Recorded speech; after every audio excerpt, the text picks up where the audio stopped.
Okay, another video to torture you with, or to torture myself. I don't know. Anyway, I'm a big believer in using the right words to describe what is happening. Now, I'm certainly like not a master at word usage, but when a word bothers me, I tend to look into it and and I feel somewhat vindicated. Anyway, the word that I'm looking at or has been bothering me for a long time is this word and idea and concept of embodiment. I've got to embody. And I too am guilty of using that word and saying, yeah, I'm embodying blah, blah, blah. But I never felt comfortable with it because it just didn't feel right. And I think it's the wrong word to use. Because when you say, and this will make a lot more sense if you watch that torturous video about meditation and stillness. um, when you think of the word embodiment, it implies immediately in someone's mind that there's something that I don't have here that I've got to pull in and embody. That there's something outside of myself that I've got to take on and embody. And right there, that sets up separation program. And what I discovered is the word experience is truly the right, oh, I'm getting excited. I could feel it, is the right word to use. Like there's all kinds of embodiment teachers and meditations. Okay, now feel your feet, blah, blah, blah. And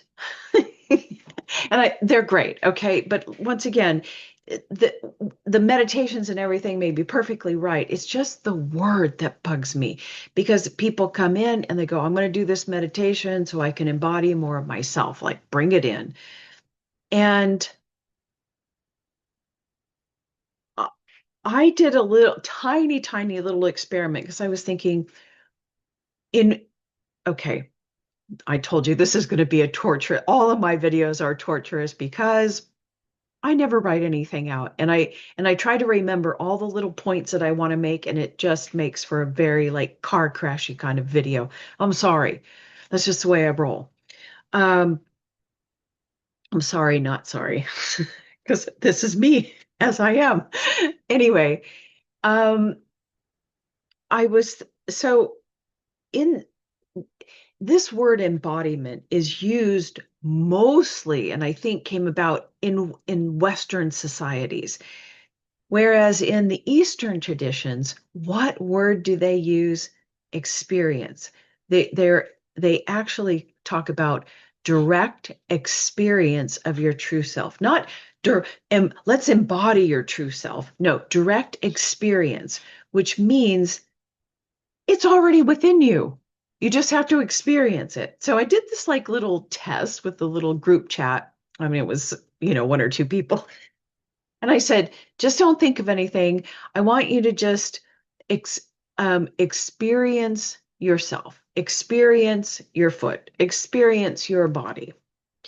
And it was so easy. Like they were like, yeah, easy, can do it. I can experience myself. I can blah, blah, blah. And one person said, yeah, I can, let's see, what did they say? Something about, I may not have done it right because I experienced nothing.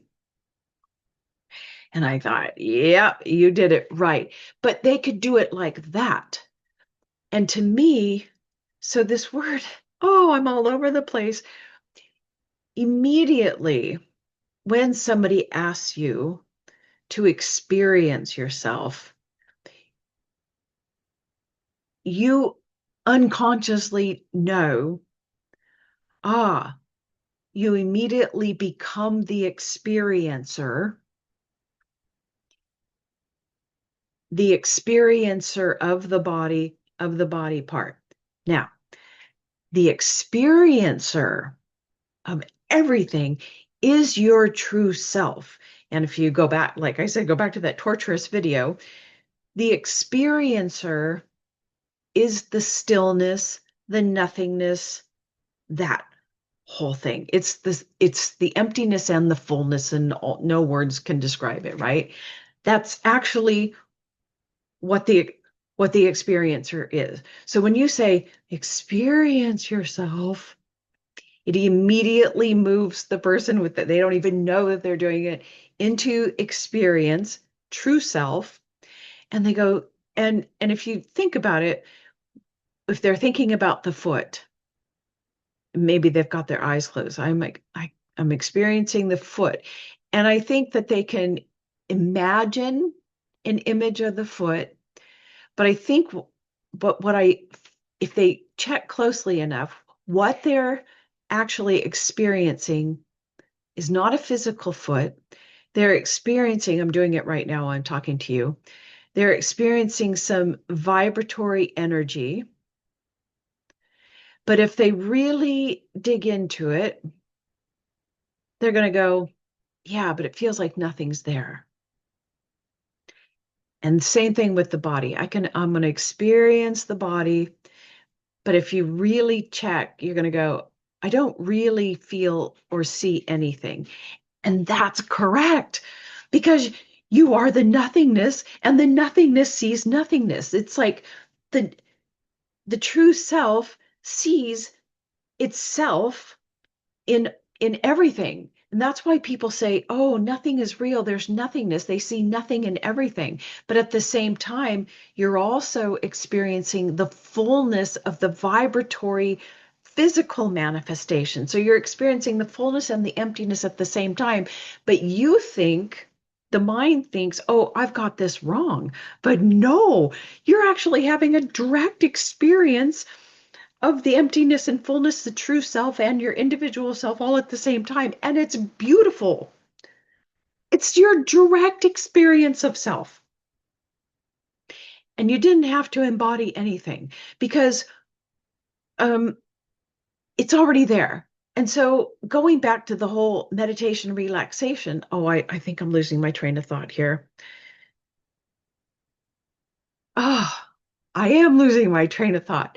So when you become the experiencer, meaning you move your attention here, like that's what like the goal of all of life is to live from the body, because this is where true self is really awake. It's functioning through your nervous system, right? Yeah, I'm losing my train of thought. I have to come back to center. um your true self is here for the experience of life, not the thinking about your life. Like that's not an experience. You can't get the truth. The truth is here. Anyway, um, so it's not about bringing in something. It's about opening up or relaxing. Like I said in the other torturous video, relaxing your body, opening up your cells to experience the fullness of yourself, that which is already here. You don't have to embody anything. It's already here. So why go through all the machinations of, I don't know, relax the foot, blah. I mean, yeah. See, that's what I mean. All the embodiment meditations are, okay, now feel your foot. But even the word feel is not, and believe me, I looked up all the numbers behind these words, and experience is the right word to use. Oh, I'm going to put quotes around right. It is the correct word to use, in my humble opinion. And just go a side note here. Why are words so important? I mean, words bring into our mind images when we think in a symbolic image way.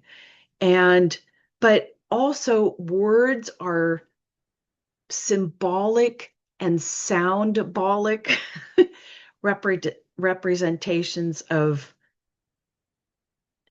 number/geometric frequencies that our true self that's in our body recognizes immediately.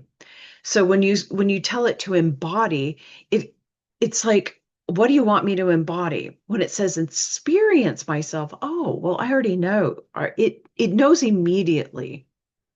You know what I'm saying? Anyway, um, so yeah, I think this idea of embodiment is the wrong word. And I have used it true. I have said, oh, I have felt my true self embodying, coming down.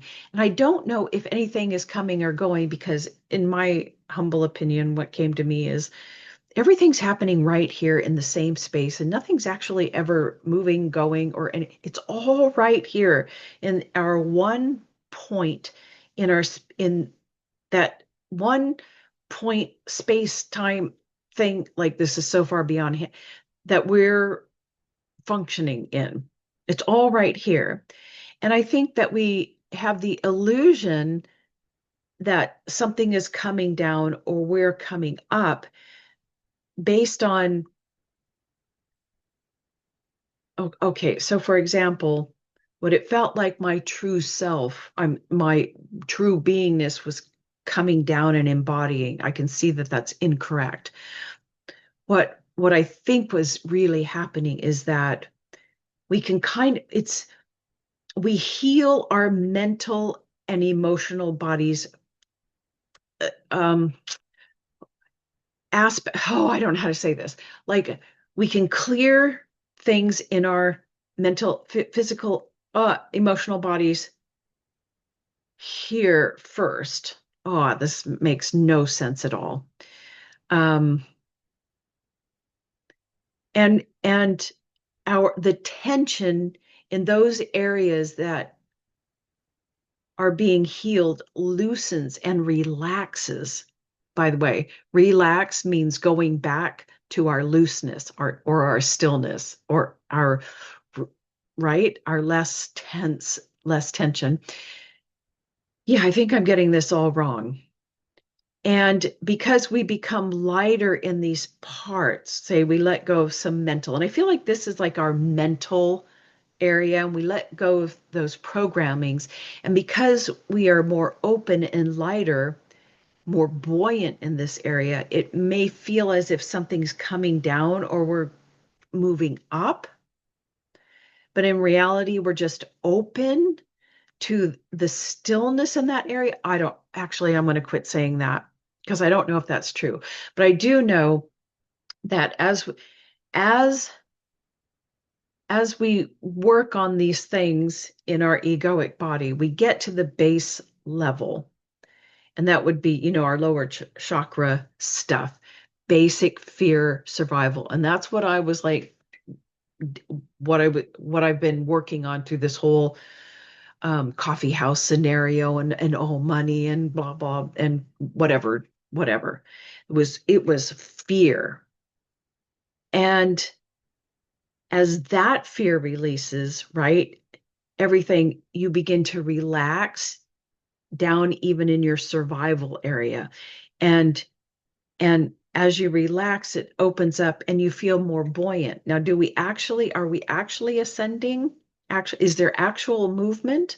Is there actual deep? No, I think everything is right here in our own little bubble of space time.